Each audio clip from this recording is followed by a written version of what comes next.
আসসালামু আলাইকুম। সুমিতা কিচেনে আপনাদের সকলকে স্বাগত জানাই। তো আজকে ইফতারের জন্য আমি এখানে বেলের শরবত বানাচ্ছি। তো বেলের শরবত নাকি শরীরের পক্ষে খুবই ভালো। তো রোজা করে আজকে বেলের শরবত বানাচ্ছি। বেলটাও কিন্তু খুবই মিষ্টি। তো এই বেলটা কিনা না, আমার একটা কাকিমা দিয়েছে বেলটা খাওয়ার জন্য। তো আমি ভাবলাম বেলের শরবত বানাই। তো আমি আজকে হাতে মেখে বেলের শরবত বানাচ্ছি। তো সারাদিন রোজা করে খরানিতে খুবই শরীরটা দুর্বল লাগছে, ওই জন্য আমি বেলের শরবতটা বানাচ্ছি। তো এখানে চিনি, লবণ, এখানে বিট লবণ দেওয়া হচ্ছে।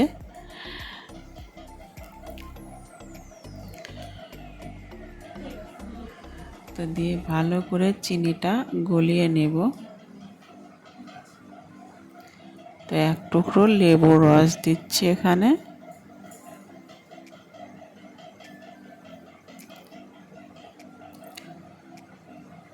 দিয়ে ভালো করে নাড়িয়ে নিয়েছি, গ্লাসে ঢেলে নিয়েছি। তো এখন গ্লাসে বরফ দেওয়া হচ্ছে। তো ইফতার নিয়ে বসে পড়েছি। আমাদের মসজিদে ইফতারের জন্য বলে দিয়েছে ইফতার করতে।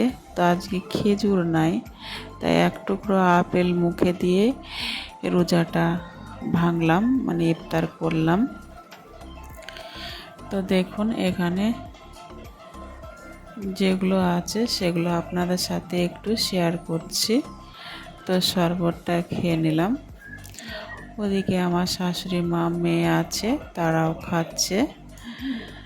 তো যাই হোক, বেলের শরবতটাও আমি এবার খাবো, খেয়ে দেখব কেমন হয়েছে।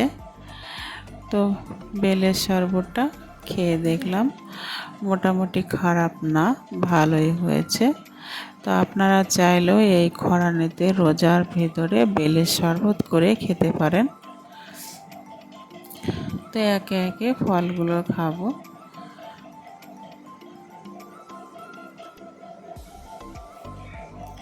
এখানে আঙ্গুর আছে, আঙ্গুরগুলো খুবই মিষ্টি। তো আজকে আমাদের মসজিদে ইফতার দিচ্ছে, পাড়ার ছেলেরা ইফতার দিয়েছে। তো সেখানে আমার শ্বশুর মশাই ইফতার করতে গিয়েছে।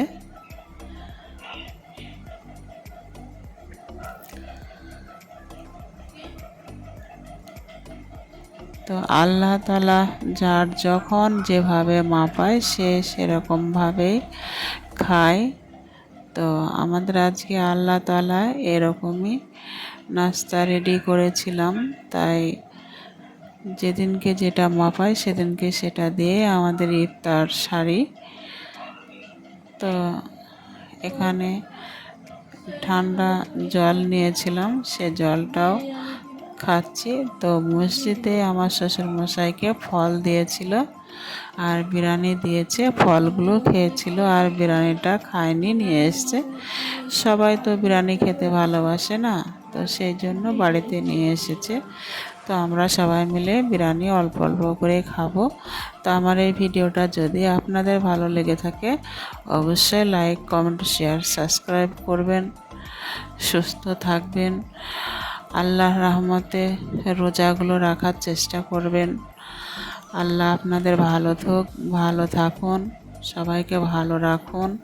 তো যেসব ছেলেগুলো রোজা রেখে ইফতারের দাওয়াত দিয়েছিল রোজাদারকে, মসজিদে রোজাদারদের ইফতার খাইয়েছিল, তাদেরকে আপনারা দোয়া রাখবেন, আমরাও দোয়া রাখি যেন তারা ভালো থাকে, সুস্থ থাকে। এই বলে আমার ভিডিওটা শেষ করছি। আল্লাহ হাফেজ।